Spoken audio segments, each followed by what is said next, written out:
Well, we can't We can't have an official meeting because we don't have enough people. we don't have a quorum. Okay. So, which would be 3 in this case.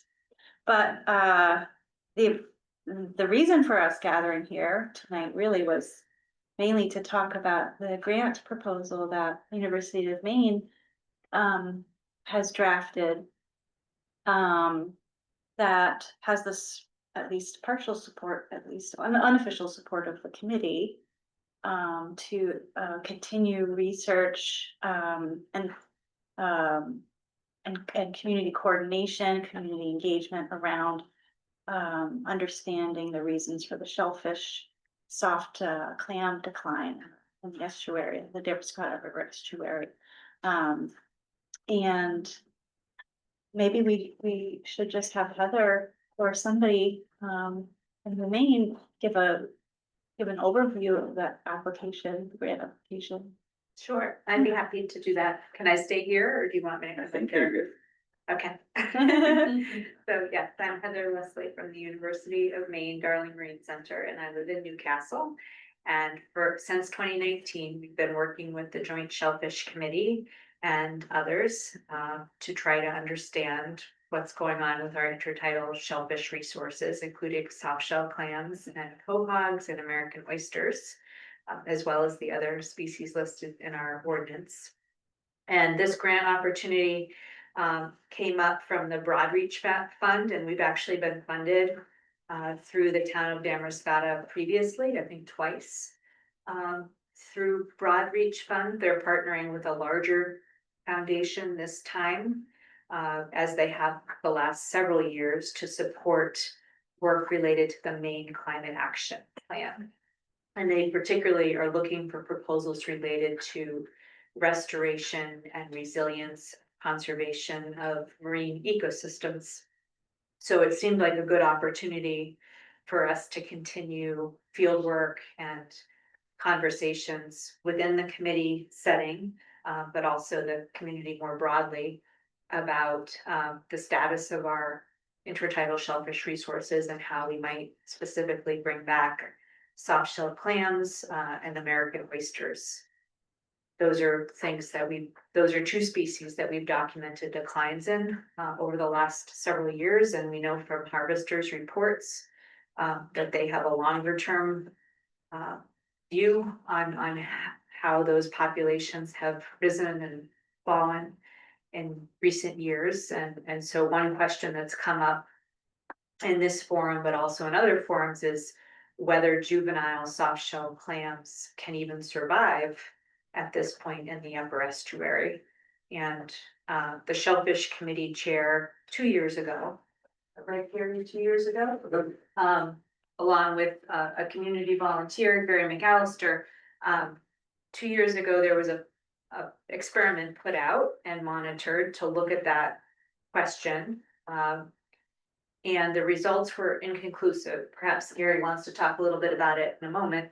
But given that the results were inconclusive, it seems like we should try again.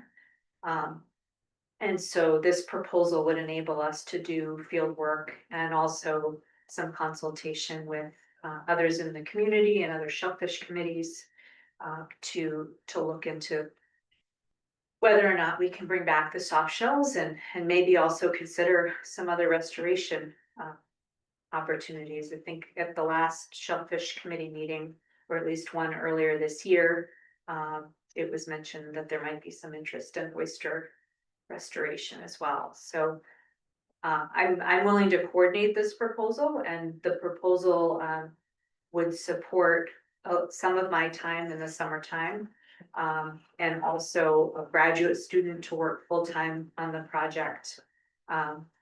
Actually in the second year, once we have some initial results. And so in the first year, I imagine we would want to learn about whether or not juvenile soft shells can survive, but then in the second year, there may be other experiments in the lab in the field that would be of interest, and I would presume to know what those are at this time.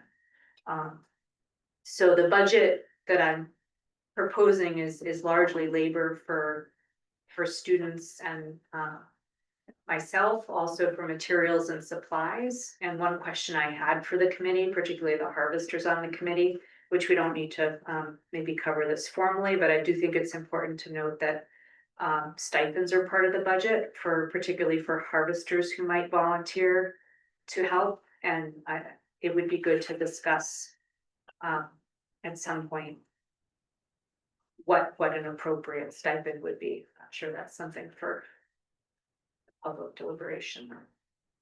But see that we've tried to recruit harvester volunteers in the past for projects like this, and even with a stipend, we haven't had a lot of luck. So I'm still trying to figure out what the right mix is, if it's the dollar amount or if it's the way the request is made or what.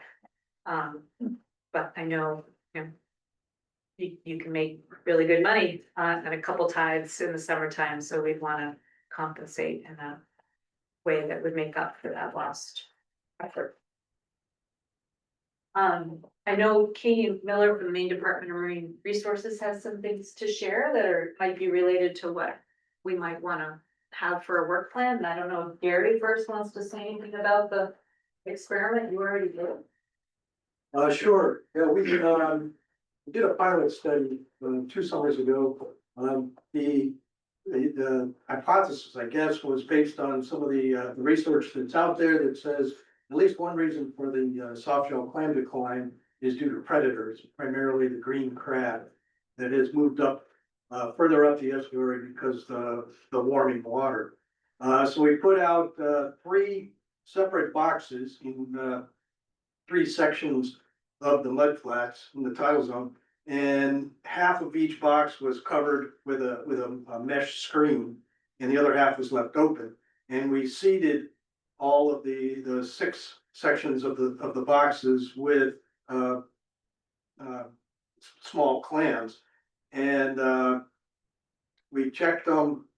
I was worked with them on checking in the middle of the summer, and then Ryan Fraser finished the investigation at the end in October. I was not available.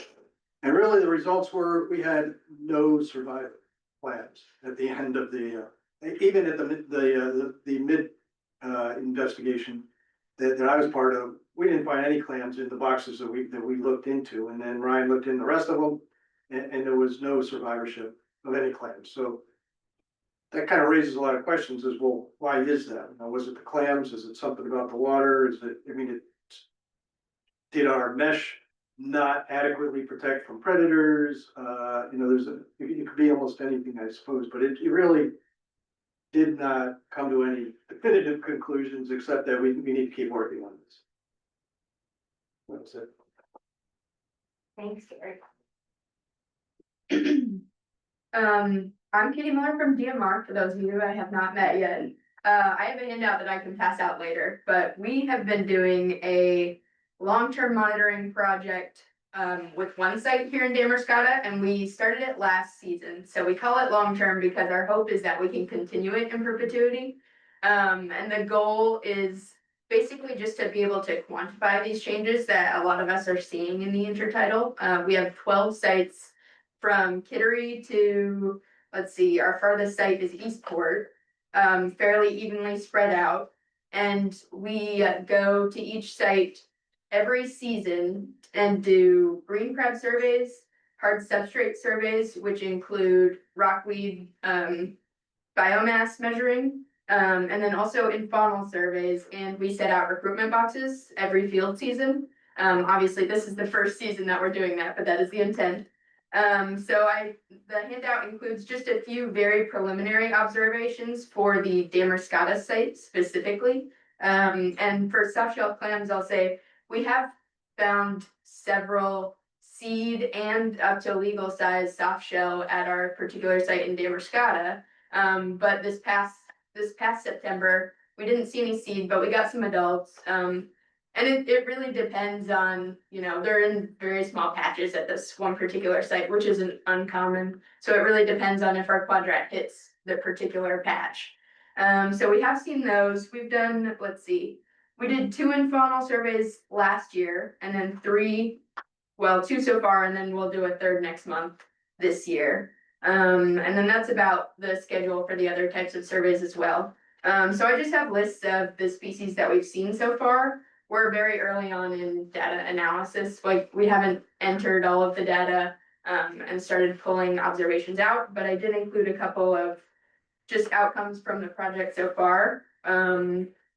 One of which is that we have been already seeing an expansion of Asian shore crab range, and I haven't seen any in our Damariscotta site yet, but this is the farthest, this is kind of the first site that we're not seeing them regularly yet, so I kind of expect to see them pretty soon start to creep in. So I'll pass these out at the end, but just wanted to give a little bit of preliminary information about that project that we've been doing. How's that fund? Is that funding secure going forward or Yeah, yep, just subject to the regular state budget process? exactly, unless something pretty drastic happens where we lose personnel. Mhm. I think it's pretty insulated from changes. Are you also looking at like attached species like blue mussels and oysters or just clams? Yep, we're also looking at attached species. I didn't mention very much about it, but our hard substrate surveys do use quadrats in the more rocky area. And yeah, at this site, I looked at your guys' methods and they do look pretty comparable. So we can talk in more detail about how exactly we can compare your past surveys of this spot, but it does look very comparable. Because we've seen, so we did a series of surveys that took pretty long term and we've seen more blue mussels this year than we've ever seen before. Oh, wow, Yeah, that's awesome. so I'd be curious to see if you saw similar patterns. Yeah, this year I didn't see any blue mussels at this particular site, but I will check in on the data at the other sites. That would be really interesting. It's exciting. Yeah. On the open coast too. Yeah, We're seeing. Oh, a lot of our sites, we have 12 sites and we made an effort to select sites that are like close to the open coast and then a little further upriver and have a variety of different habitat types. Like each site does have some soft substrate and then some hard substrate. But this site is, you know, there are some boulders and then there's fringing salt marsh and a lot of it's muddy even in the hard substrate area. But there's a lot of variety between the different sites. So some of them are like fairly sandy and ledge. Yeah, we're seeing a lot of different things so far. So interesting. Thank you. Yeah. What are the closest sites to the north and south of us? Let me look at the map. We have Brunswick, Georgetown. Well, I'll just go through all of them. We've got Kittery, Biddeford, Georgetown, Cumberland, Brunswick, Damariscotta, obviously, Deer Isle, Rockport, Lemoyne, Searsport, Steuben, Eastport. I may have doubled up on one of those, but Nothing up in the, well, I guess Deer Isle, but nothing like up in like towards like Bucksport up in that river. I can just pass this out now, actually. Sears, But this is usually. was Sears for Yes, Searsport. Oh, okay, yeah. I'd just be curious if there's other like river Yeah. Like- sites. It's a great point. Maybe like look at the southern as a kind of a predictor of what we might experience. Be interesting too to have data in the Madonna. What's happening in the Madonna, again, it's not enough.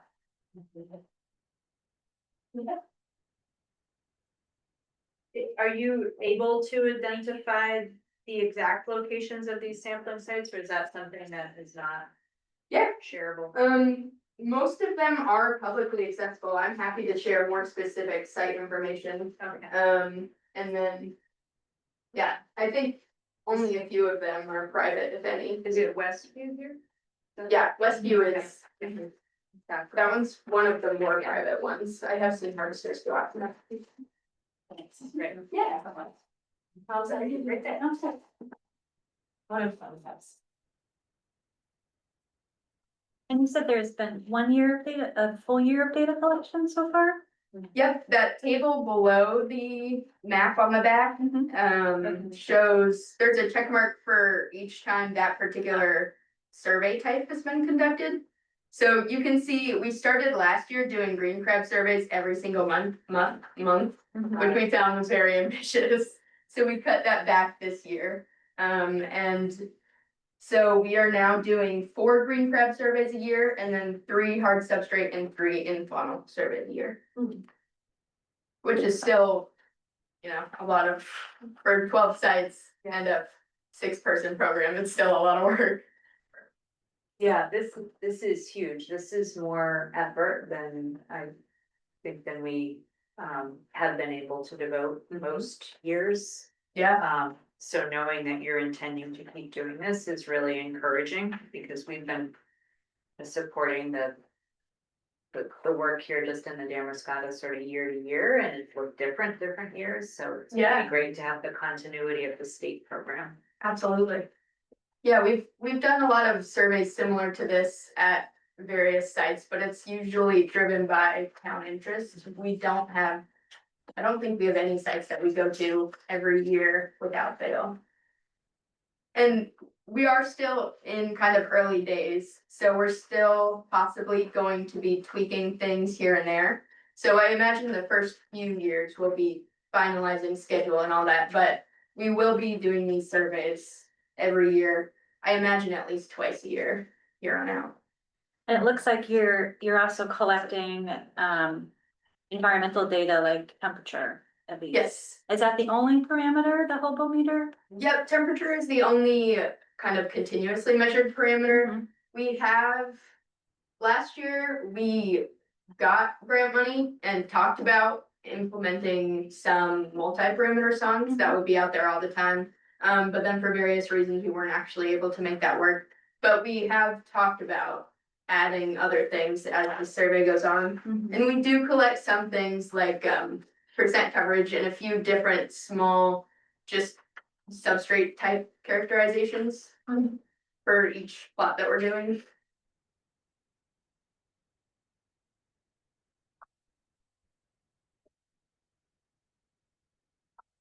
Want to talk about coastal rivers, water sampling? There's certainly share just for knowledge, I guess, and we're sharing. So I'm Sarah Cladu. I work with Coastal Rivers Conservation Trust. Our office is just around the corner, and I am the community science director. So we do a lot of water monitoring projects, both in freshwater and saltwater. We also do horseshoe crab monitoring program, and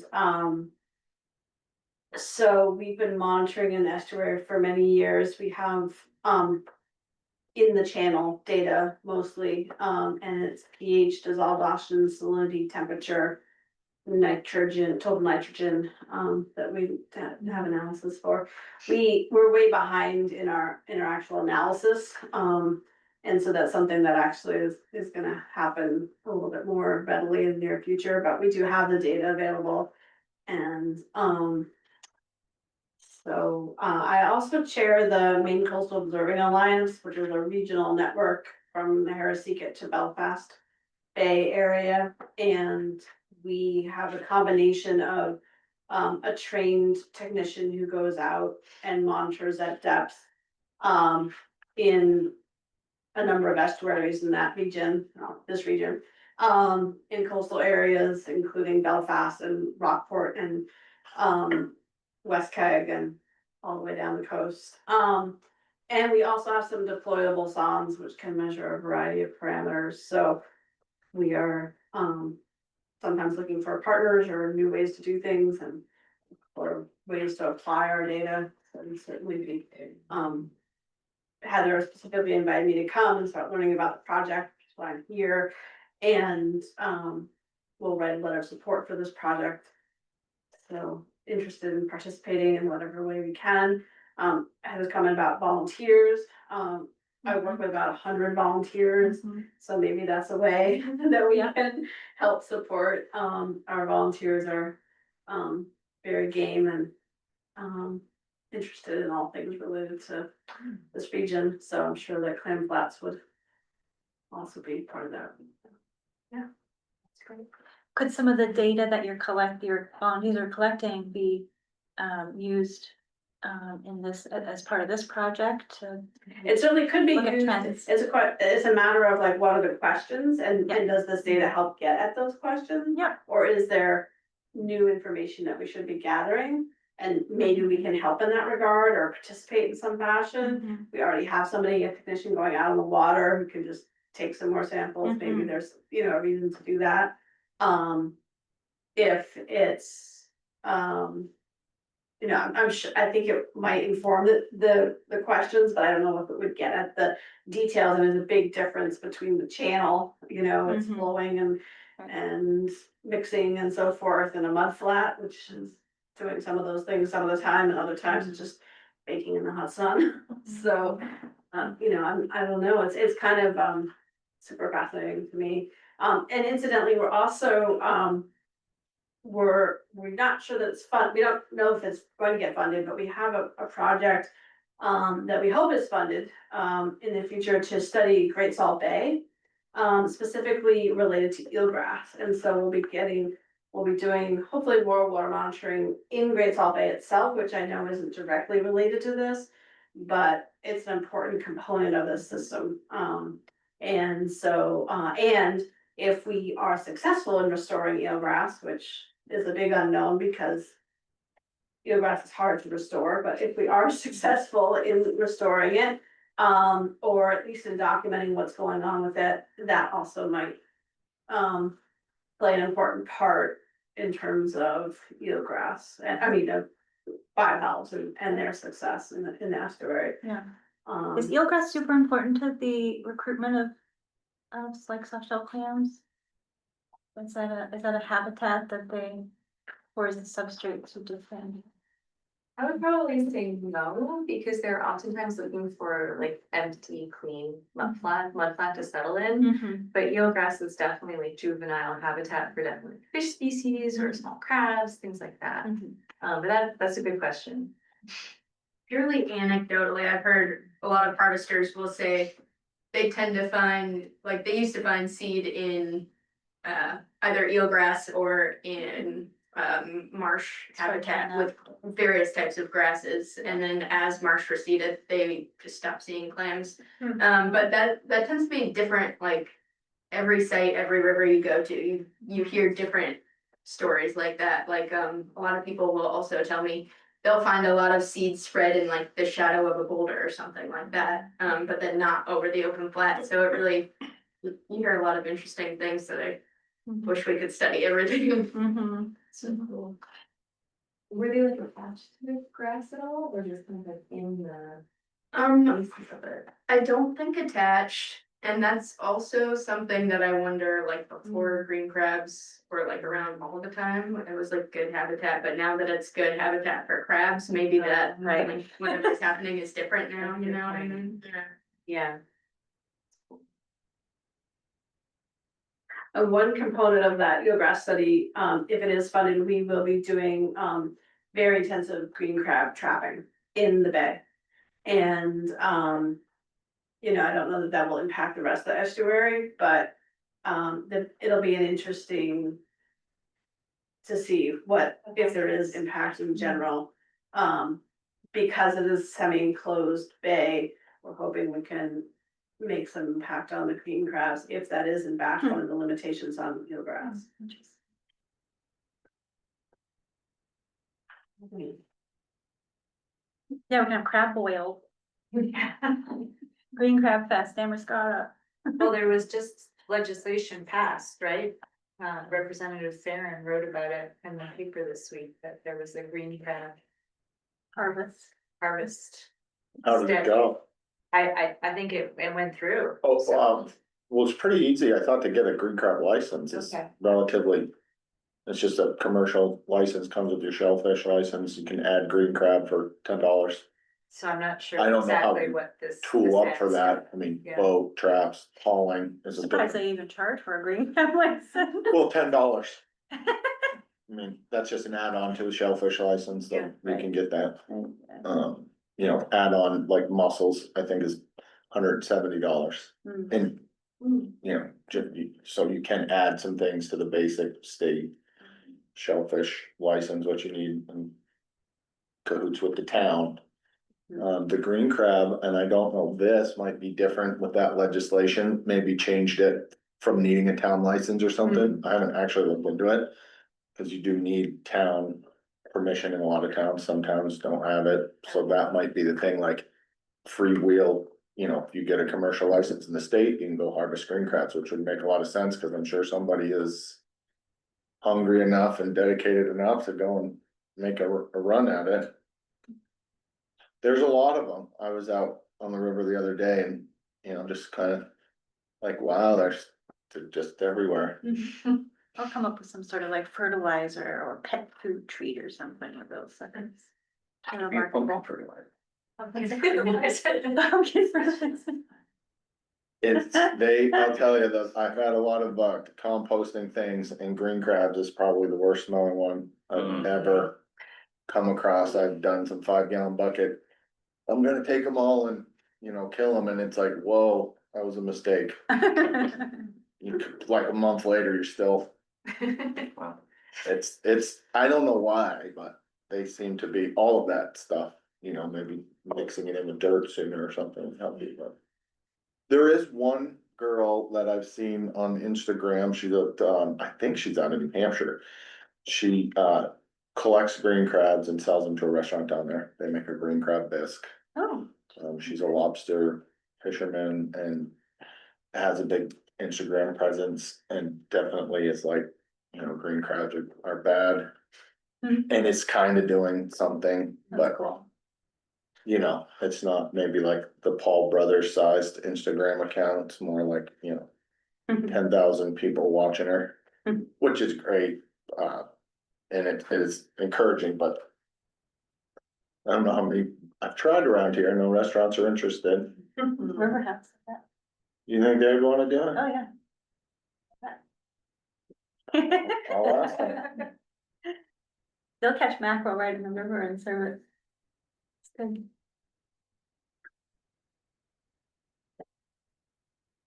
Very interesting stuff and a lot, and you did mention that a few weeks ago, we had a community gathering of minds to kind of discuss what this grant application might entail and what the community might be interested in. I read that that's a big part of this particular grant proposal too, to make sure that there's a lot of community input and bringing the voices together, which is neat, but it was a good conversation.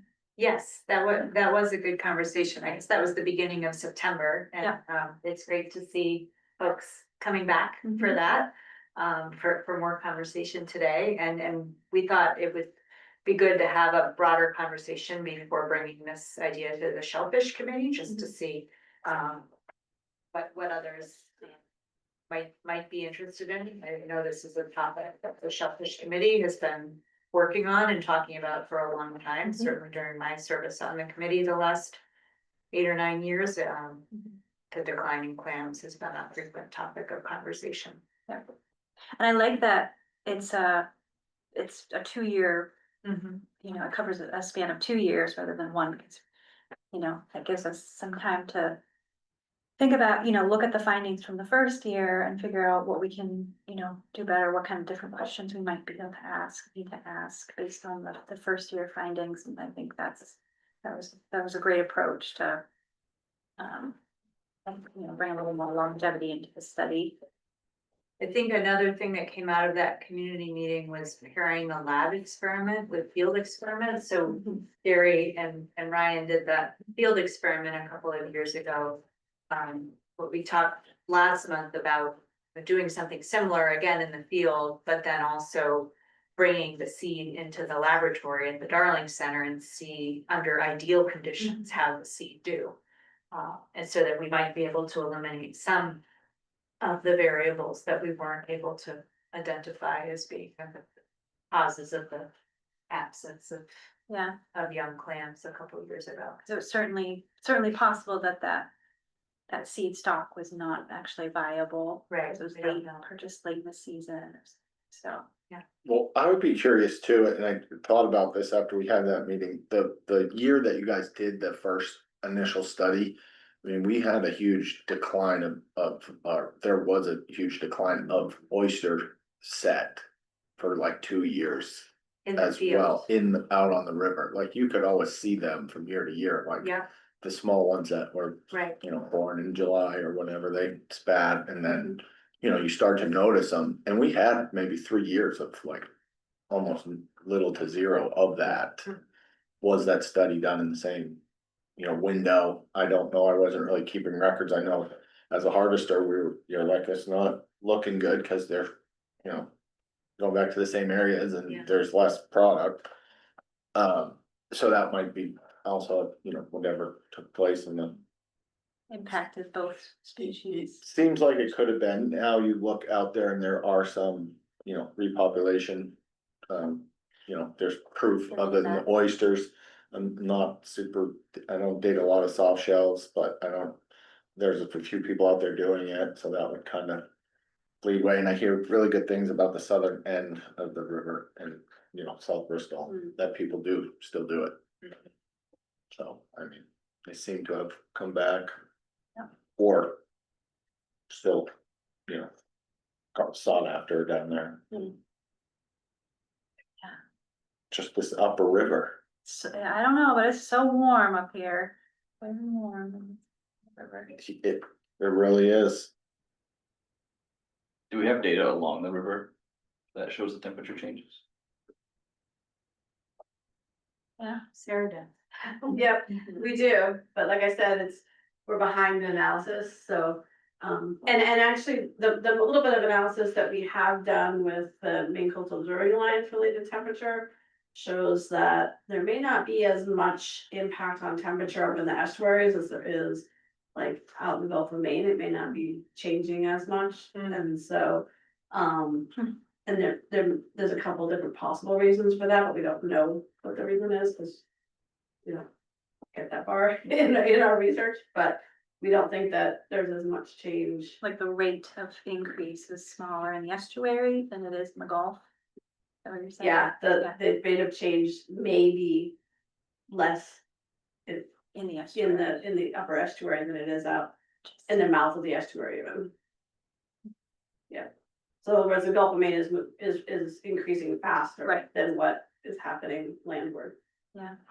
Well, and the estuary's sort of a little more, I would think, and is a little more likely to take like day-to-day change, right? If you're Right. talking surface temperature, how hot is it?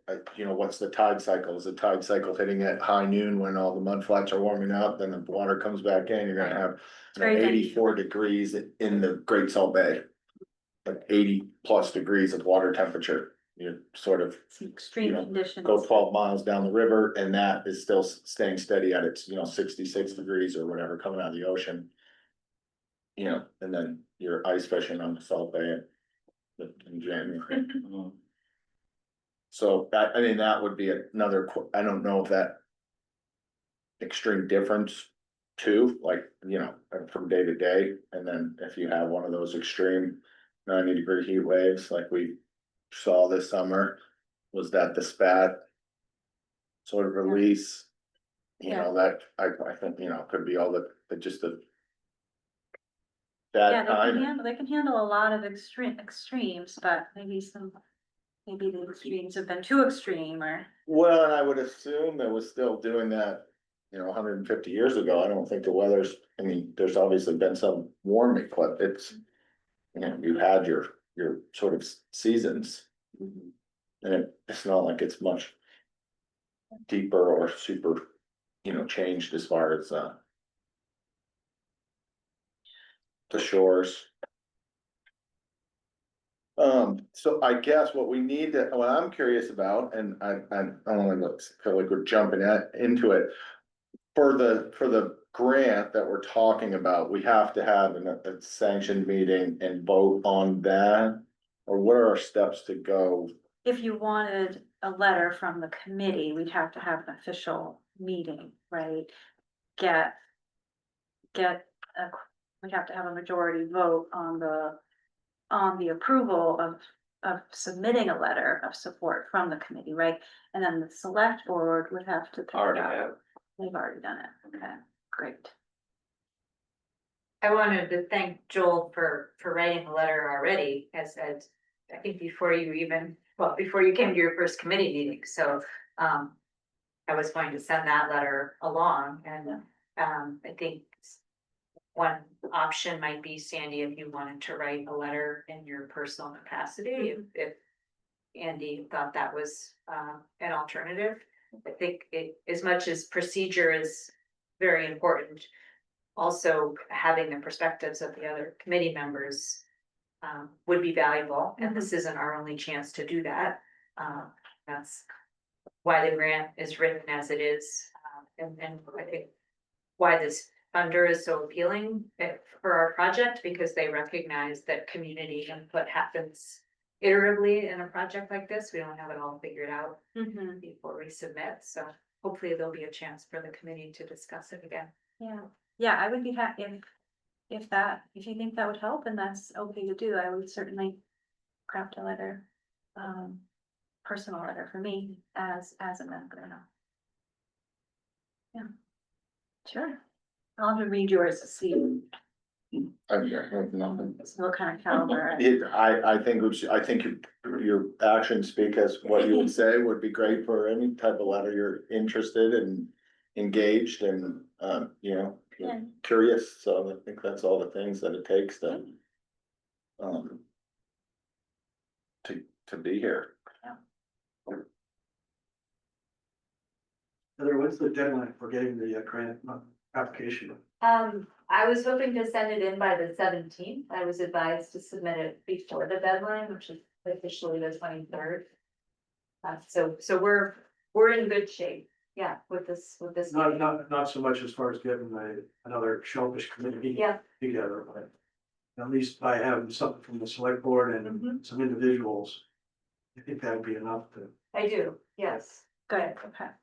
Okay, that's kind of where I was at, thinking, because I know how hard these meetings are to get to happen, and then the attendance sometimes is, you know, hard to do with Right. everybody's separate, you know, engagements, but so. You think we'd be able to submit something with our letters? The town is obviously engaged into it. Yeah, Knows I what it think is. having letters from you as individuals Yeah. is great, and I would leave it to the committee members to decide if and when trying to have another committee discussion about this makes sense. I certainly would like to have another community meeting. You know, perhaps after the new year, once we know whether or not we've received the grant, because I think either way, there's things we can do, but that will give us resources to do much more. Is it January where we get together again and do the allocations? No later than end of January. I think the middle of January has to be submitted to the state consideration, especially if there's changes. So ideally at the latest, yeah. Okay. So that might be well timed, that if Mhm. there's appetite for talking about something once the official business is done of the committee. Yeah, I Would think, we, well, sorry, I was gonna say, I think the committee members would probably appreciate a little longer meeting than an additional meeting. So. yeah, yeah. Should we try and reach out to any of the other committee members for the letter? I don't know if any response has been made, but maybe we could try to reach out to them too and see if they're, at Yeah, least we write a could- letter if they're interested, or Yeah, Weigh in maybe you and I could write somewhat. to the committee and just say, hey, Joel and I are submitting these letters, we can attach them, yeah. you know, in support of the proposal, and here it is, and if you wanted to. Yeah, I mean, just as far as I've had some communication, but I'm not, you know, I'm recognizing the people I see in it. Mhm. Maybe then less showing up, you know, just as far Yes. as moving to get them engaged. Sure, yeah. I would be happy to provide a 1 paragraph summary of the proposal concept if you want to Okay. include that.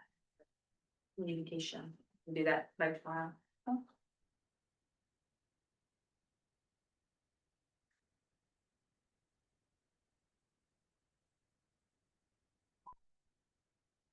Well, thank you, everybody, for the efforts to put that together. I think it'll be really exciting. Are there any other general questions or? Learn?